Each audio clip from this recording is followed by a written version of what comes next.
Jammikunta municipal పరిధిలోని అబాది జమ్మికుంటలో నిర్మిస్తున్న వైకుంఠధామ పనులను మున్సిపల్ చైర్మన్ తక్కలపల్లి రాజేశ్వరరావు పరిశీలించారు. జమ్మికుంట మున్సిపల్ పరిధిలోని అబాది జమ్మికుంట గ్రామంలో దాదాపు 70 లక్షల రూపాయల నిధులతో వైకుంఠధామంను ఏర్పాటు చేయడం జరుగుతుందని, దీనికి అవసరమైన ప్రతిపాదనలతో పాటు మంజూరు చేయడం జరిగిందని మున్సిపల్ చైర్మన్ తక్కలపల్లి రాజేశ్వరరావు తెలిపారు.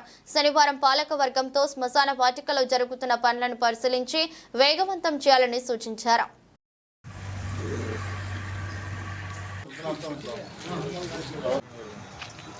వర్గం వచ్చినాటి నుంచి కూడా అనుదినం కూడా ప్రజలకు అందుబాటులో ఉండుకుంటూ దాదాపుగా 100 కోట్ల పైచలకు పనులు చేపట్టడం జరిగింది, పూర్తి చేయడం జరిగింది. ఇంకా కూడా ఏమన్నా చిన్న చిన్న ఏరియాలలో సీసీ రోడ్లు, డ్రైనేజీలు, చిన్న చిన్న గిళ్ళే ఉండవచ్చు. ఎందుకంటే అనునిత్యం కూడా ఊరు అనేది పెరుగుతూ ఉంటుంది, కొత్త ఇండ్లు అనేది వస్తూ ఉంటాయి. కాబట్టి అది నిరంతర ప్రక్రియ. కానీ మా పాలకవర్గం వచ్చిన నాటి నుంచి కూడా దాదాపుగా విలీన గ్రామాలతో సహా ఈరోజు ఆపజమ్ముట గ్రామంలో కూడా 75 లక్షలతో కూడా మరి వైకుంఠధామం పూర్తి చేయడం జరిగింది.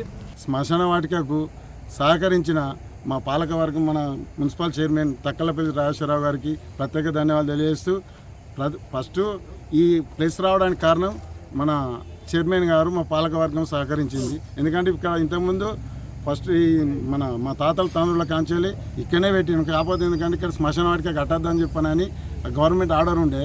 ఆ ఆర్డర్ను మా చైర్మన్ గారు ప్రత్యేకంగా చొరవ తీసుకొని ఈ శ్మశాన వాటిక కట్టడానికి ముఖ్య పాత్ర వహించిన మా చైర్మన్ గారికి ప్రత్యేక ధన్యవాదాలు తెలియజేస్తున్నాను.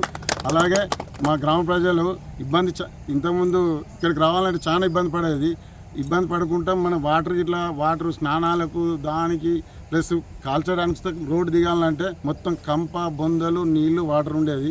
దానికి ఈ గ్రామ ప్రజలకు కోరిక మేరకు మేము 3 సంవత్సరాల నుంచి వెళ్ళి కష్టపడి ఇవాళ ప్రారంభించుకున్నాం. దానికి మా గ్రామ ప్రజలకు ఈ సహకరించిన భగవంతునికి, చైర్మన్కు ప్రత్యేక ధన్యవాదాలు తెలియజేస్తూ మా